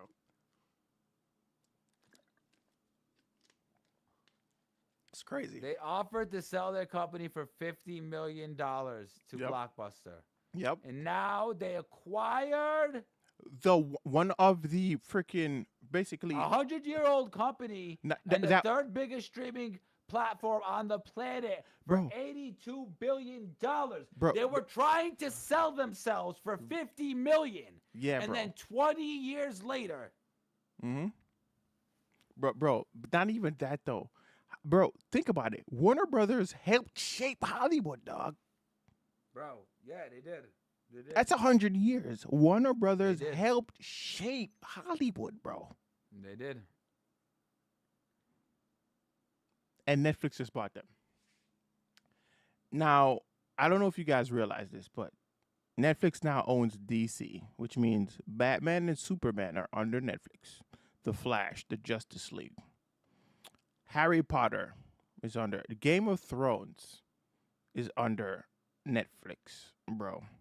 Johnny Bravo, Samurai Jack. I gotta list these guys off. The Powerpuff Girls, Ed, Ed and Eddie. Anything on Cartoon Network is now owned by Netflix. Anything on Adult Swim is now owned by Netflix. I think Netflix also now owns CNN. Really? Warner Brothers owns the Time Warner Company, bro. The Time Warner Company owns TV stations. Although I think they don't, the Looney Tunes as well. But I don't think they want, I think they said they don't want anything to do with like the TV portion. They just want the film studios, the game studios. I think that's film, TV, and game studios. I think that's what they said because they want to spin off They want to spin off the channels into a separate entity called Discovery Global. Now, you can Google that. Just I don't quote me on that, but I'm pretty sure I'm right here. Discovery Global. So what do you think this has? What do you think is going to be the implications on the decision making of Warner A lot of Brothers in the a next lot few of the years? a lot of the implications right now currently are just up for speculation because nobody knows what the intentions of this acquisition was, right? But people are saying that we can see limited releases of movies in theaters now because of this, because Netflix has gone on record to say that they are looking to strengthen their brand in their home. So they want to basically not incentivize, that's not the word they use. They are accommodating. They're trying to accommodate families at home that don't want to go to the movie theaters. Essentially, that don't, that's I'm paraphrasing, but that's pretty much what they said, right? So we can start Hmm. seeing like limited releases, which we've already been seeing from movies, anyways. Like movies when they release in like 2 months, they're already on streaming. It's already Bro, happening. less than that. Less than I that. So remember I remember seeing Finding Nemo in movie theaters and then going to the movie theaters like 6 months later and it was still fucking Finding Nemo. You and don't now, see that shit no more. no, no. It's crazy. It's So it's crazy. like in like a month and a half. Like Sinners came out in theaters in like a month and a half. It was already on digital, bro. It's already on Yeah. streaming. So Yeah, it's crazy. I don't feel the urge to like go out and watch these movies in theaters anymore. Like I know I it's know. coming anytime soon. I know. Yo, what they gotta offer me something physical that I get Hmm. to take home, something special for going to theaters. Not They only gotta that, it offer has me to that. be like a big event. Like the Avengers are like big events. Like people are gonna Yeah, show they up for got it. Avengers. They have to offer something in Mm-hmm. like a reason for me to go there. Yeah. Either there's a community aspect Yeah. that I can't get from being at home, or there is something that I get to redeem in a prize or a reward that I get for being there in person. Right. But yo, this whole thing is crazy to me. So like I said, a lot of this is up for speculation. So I don't want to say, but given what we know about Netflix today, it's Yeah. very likely that we will see this kind of like approach moving forward. And I'm also looking to see like a lot of like their older products from Warner Brothers starting to show up on Netflix. So I have a question. Yeah. I have questions and concerns. Okay.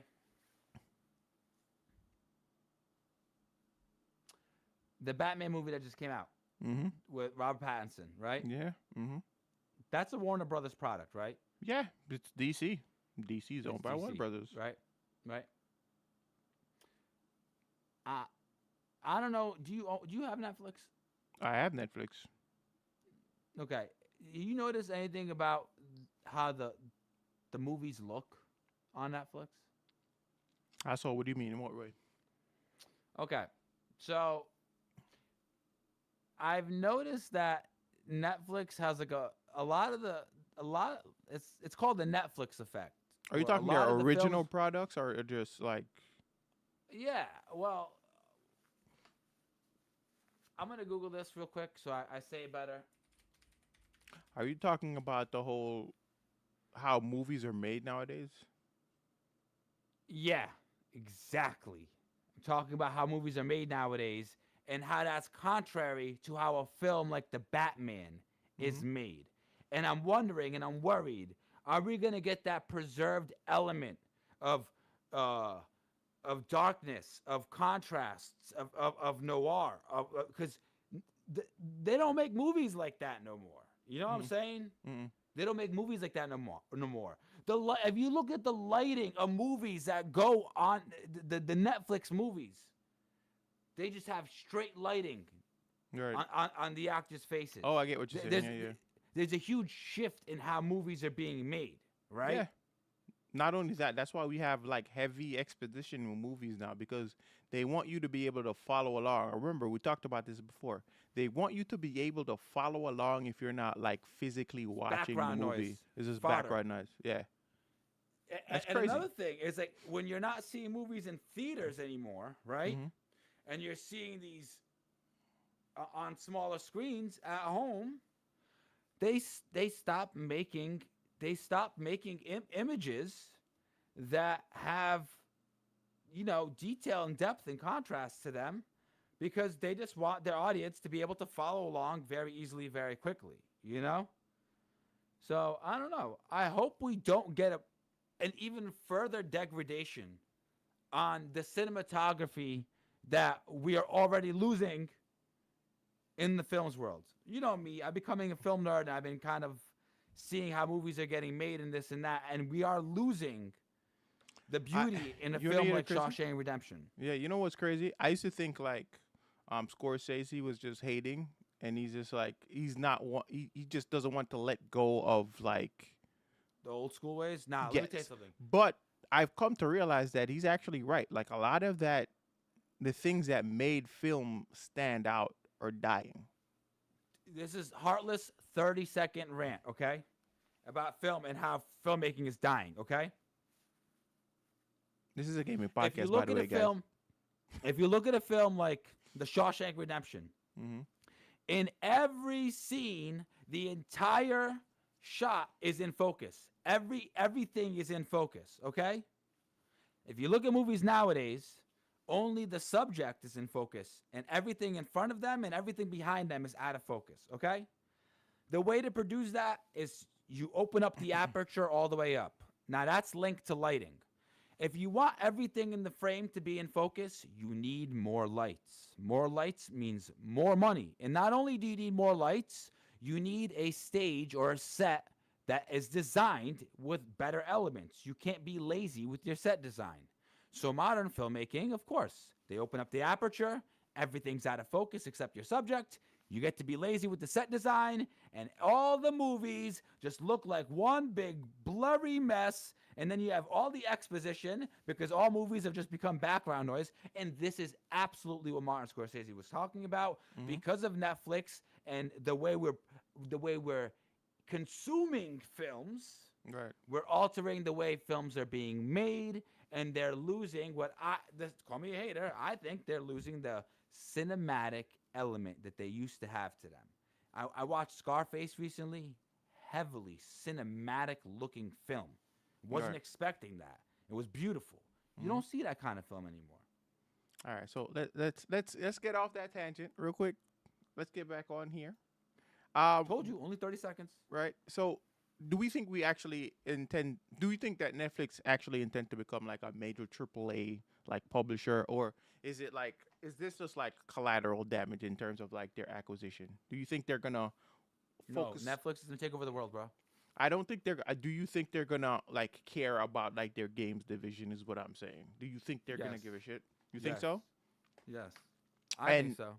And you think they're going to use that to like enrich the Netflix brand? Yes. Okay. They're gonna work on their optimization. Mhm. They're gonna work on running games Cloud successfully. gaming. Cloud gaming. Cloud gaming. They're the innovators in streaming. Mm-hmm. They were the first ones to be streaming movies, and now of course they're gonna want to be able to stream gaming. Of course. All right. So something that I remembered, Rocksteady reportedly wanted to get back to Batman after Suicide Squad failed. Right?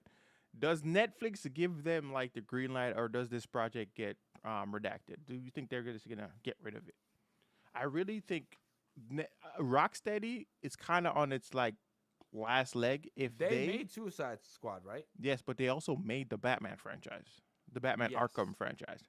No, So- but the problem is nobody cares about all your wins if your last time at bat was a loss. That's Exactly. usually how it goes. So if they get back to this, right, to Batman, and say they're gonna do like a remake of Batman Arkham, just to kind of like remind people of, hey, remember this game that we made for you guys that you actually liked and didn't hate?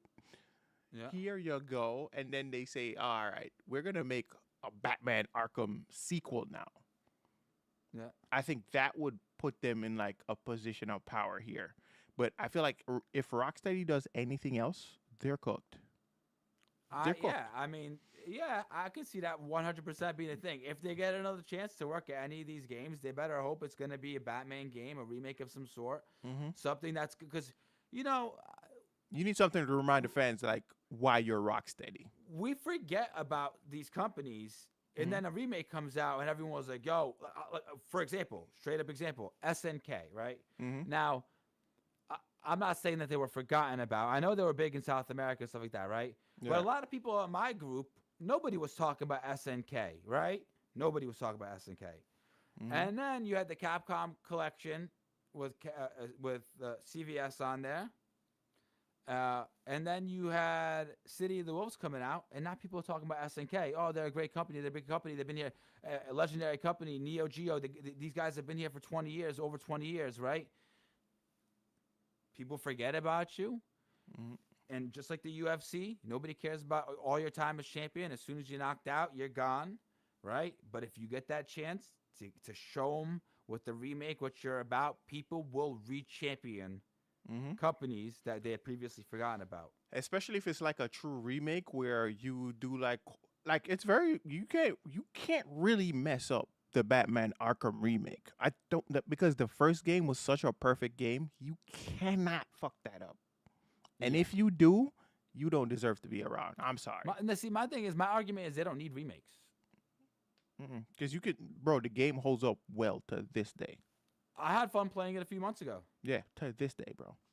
And so here's the other thing with WB. So WB Montreal is supposedly working on a DC live service game, which again, I'm kind of sick of hearing that term. Do we think that Netflix will support a long-term live service project or pull the plug early? Netflix will support a long-term live service Mm. project. You're talking about video games, right? Yes, like a live service project. A Yes. live service game. You Yeah. know what? That's actually a question I don't even know if I have a thought to. Because like, is it Has is it Netflix gonna be ever done anything in the live service No, world at all? no. No, right? But You, like, you, you you pay for their service, and there's no microtransactions on anything they do, right? mm, but live service is basically like Marvel Rivals and all that stuff. Like first thing first, they have strong IPs. They definitely have strong IPs, right? WB Montreal is working on I a have live my service answer. game. What?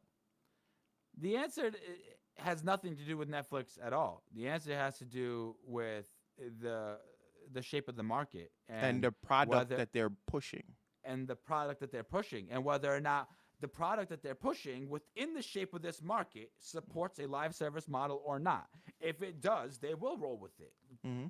Why would they not? It's very interesting to see. I want to know what that would look like. Like, what live service game are there? Is DC trying to make their own version of Marvel Rivals? It's not. It's not impossible because they've done it I before. mean, When Marvel any Snap game came they out, make could have a live service element to it, so long as it's not like an RPG, but like a DC fighting game. no, Live service. they have a DC game right now currently. It's like the DC Universe, I think it's called, or some shit like that. You're right. You're right. Yeah.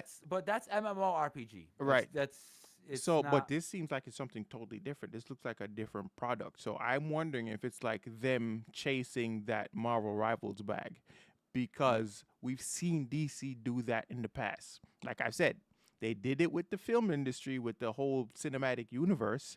They did it with card games. When Marvel Rivals just dropped, DC dropped their own version of a card game. And I was like, are you guys just following Marvel? Like, what are you guys doing? Like, you're DC. Like, why are you they're just following these guys? Marvel. Yeah, you're I just mean, following Marvel. it's no secret that Marvel across the last 15 years has completely taken over the cinematic Landscape. world. Yeah, and then so like to the consumers, we're looking at it like, oh, the leader is obviously Marvel. Like, Hmm. But DC doesn't need to do all that. What they need to do is just stay in their own lane. That's all they needed to do with their films.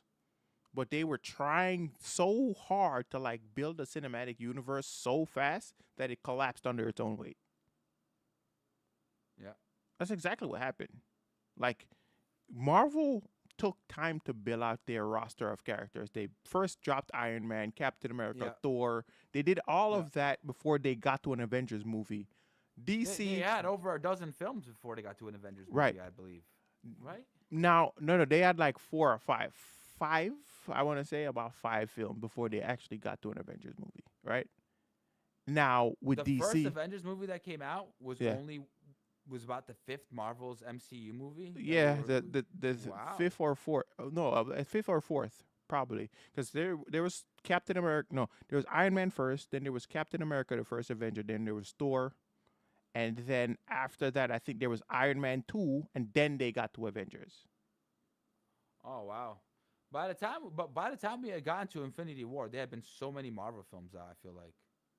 Yeah, Infinity War. Oh yeah, they were up to like 20. By Infinity War, we had 20 Marvel movies, bro. That yeah, I watched Yeah. a nice marathon of Marvel films back then. Right. So think Right about as that, Infinity War was and look what dropping. DC did. Now look at DC's timeline. Superman, Wonder Woman, Batman v Superman, Dawn of Justice, Justice League. And Batman v Superman was basically a backdoor pilot for all the other superheroes because they had Flash in there, they had Aquaman in there, Wonder Woman was in there. It was like, what are you guys doing? Like, just do what you need to do and build out your They characters. didn't flesh out none of those characters really well. They just rushed because they were trying to Yeah. catch up on Marvel. That's all they were doing. That's all they were doing. But like, let's back to the discussion. All right. Could Netflix push WB games towards smaller, cheaper titles that fit the current Netflix mobile-first strategy, or is that unrealistic with the studio's scale? You think that's unrealistic? I don't have the answer to that question, but and I want you to ask it to me again. But I just do want to say this because your question made me think of it. Mm-hmm. I think Warner Brothers is in better hands now than it was last year. Currently? Oh, fuck yes. Because they don't know what the Right. fuck they're doing. They're like a chicken Right. with their head cut off, bro. That's what I feel, right? So, can you ask that question again now? All right. Could Netflix push WB games towards a smaller, cheaper title, like smaller, cheaper titles to fit the current Netflix mobile first strategy? Or is They will that do both. unrealistic? You think so? They will do both. They will, yes, they will. They have strengths in that market, so they will add those strengths to their new acquisition, right? Makes sense. Mm-hmm. And then they will work with the strengths of their new acquisition without trying to change them in their own ways. So they will so the things that were working for Warner Brothers, I believe Netflix will continue to do those things. And the things that work for Netflix currently, I believe that Netflix will try to bring it to Warner Brothers in a way, right? Mm-hmm. So Yeah. yeah, maybe we will get small. The question is about whether we're going to get smaller games titles Smaller scales, yeah. that we can expect to see playable on Netflix mobile, right? Mm-hmm.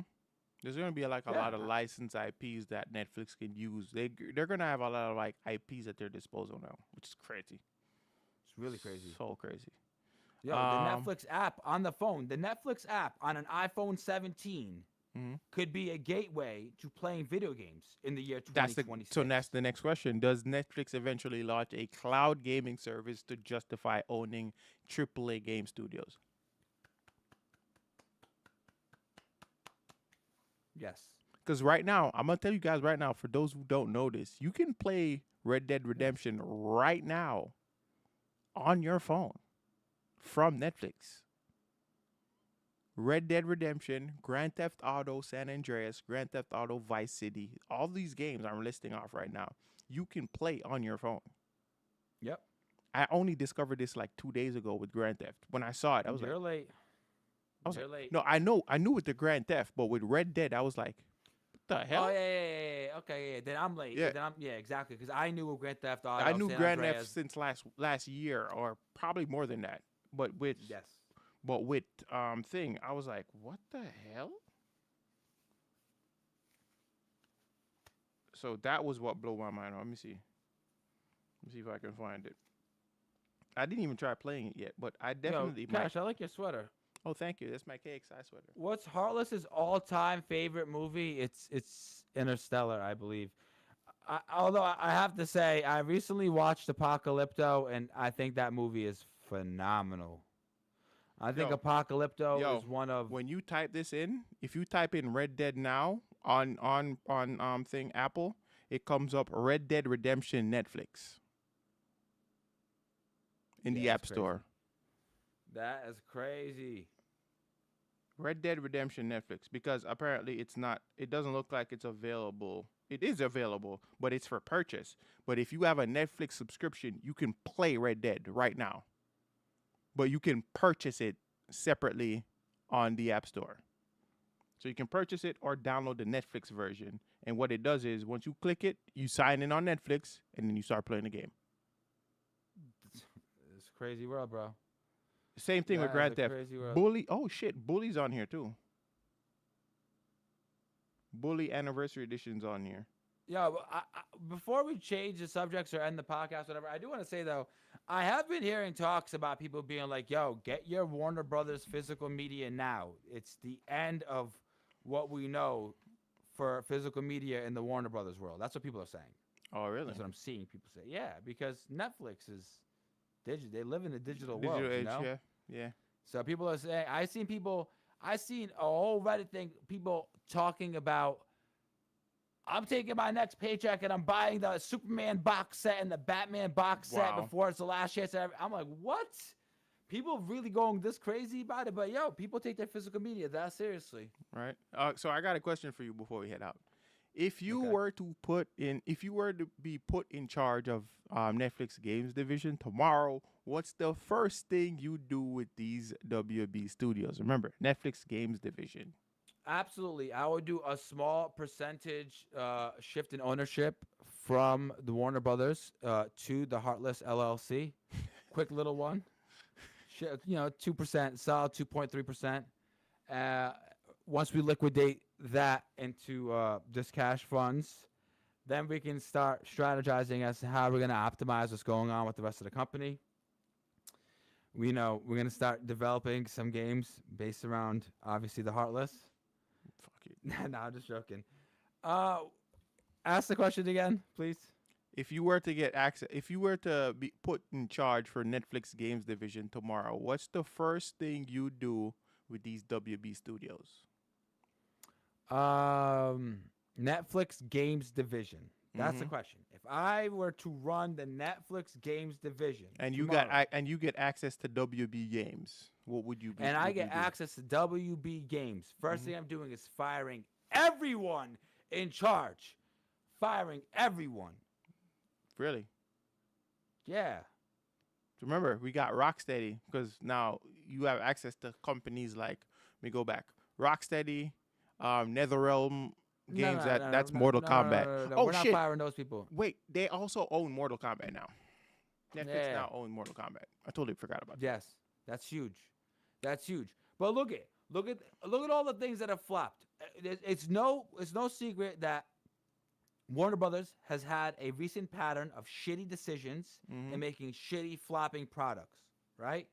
That is a cultural thing. Why is Warner Brothers going wrong? Jared, no, that's not what I want to do. Where is Warner Brothers going wrong in their decisions? Who is making the decisions here that is causing all these things to flop, right? Especially their games division. Especially the games division. What's going on here? And we're gonna get to the root of the problem. The people who are putting their influence where it doesn't belong and creating bad products, they need to be gone, right? We got to look at the thing. Rocksteady made Suicide Squad Killers Justice League. What happened from the Batman series that was beloved, the Arkham series that everyone loved and beloved, to what we got going on now with Suicide Squad Killers Justice League? Because they're only Rocksteady in name at that point. Everybody that created that studio left. Okay, well there's the problem. Mhm. That's the problem. We got to get The ship back. of Theseus is Ship of Theseus. We got to hire those people again. You know the Ship of Right. Theseus theory, right? No, what's that? So if you keep all right, if you have the ship, right, and you keep replacing each part of that ship, Oh, Does it's it- a new ship. It's eventually a new ship. Yeah, And your does it- body does the it- same thing with all its cells too. yeah, is it eventually the Ship of Theseus, the same Ship of Theseus, or is it a new ship? That was the whole discussion. Yeah. So you think it's for so you think it's a new ship? I don't know. I don't know. Is it a new ship or is it still the same ship? That's a philosophical question. Yeah. Like if you keep replacing each part. And eventually you have all new parts. Yeah. Well, so that the thing is, Why are we having this kind of discussion on a fucking gaming podcast?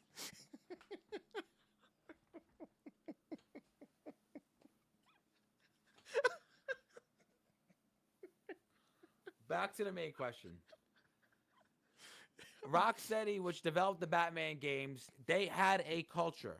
By the time we get to the Rocksteady that's developing the Suicide Squad Kill the Justice League, we're on to a different culture. Something has shifted there, right? Mhm. Yeah, definitely.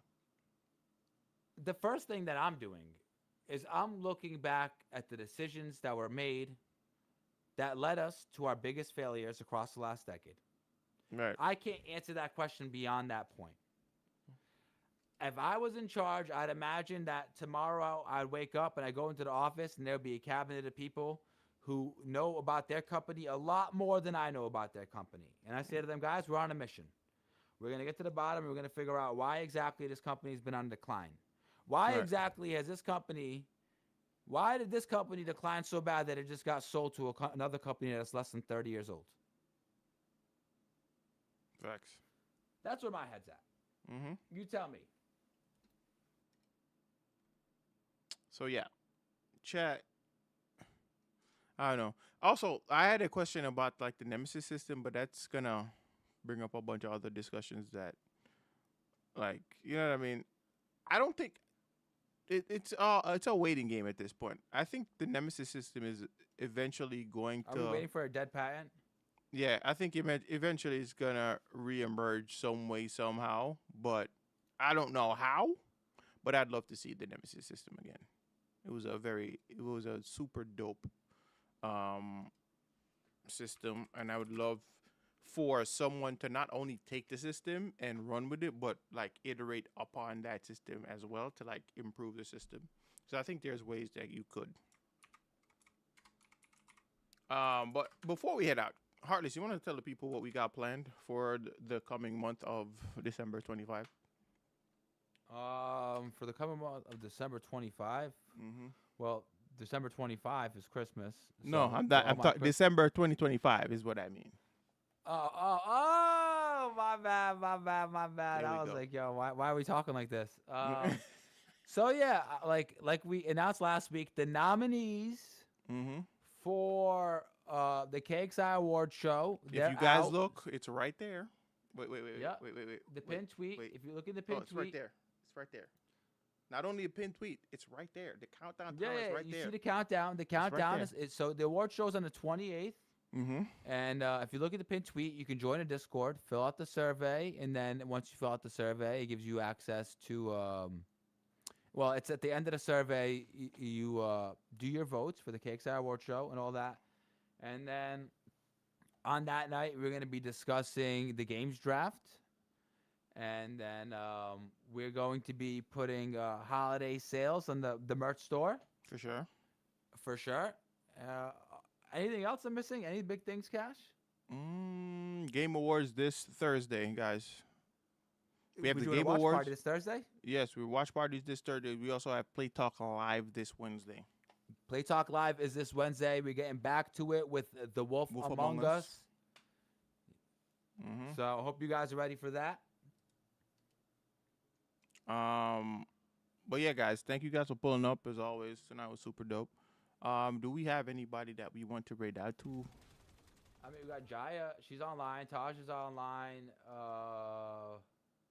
And Justice. I'm gonna raid Injustice. Oh, Raid and Justice. That's the homie. Mm-hmm. Chat, it's your boy, The Heartless. I just want to say shout out to everyone. I appreciate you guys. Anyone that came through, anyone that chatted, anyone that just hung out, just listening, and it means a lot, seriously. Always. You know where to find us. I'm pretty sure I'm gonna be streaming either City of the Wolves, Tekken, or Street Fighter tomorrow. I have been having fun on all three games lately, so that's a good thing. The more time I put into these games, the more fun I have with them, and then I feel more comfortable switching between games. Last night I played City of the Wolves and Street Fighter back to back, and I felt comfortable, so that's cool. So stay tuned tomorrow or the night after, and the night after that, you guys probably gonna see me streaming on my personal channel. And yeah, once again, much appreciated and much love to everybody. Thank you guys. Much love, man. We're out of here. Peace.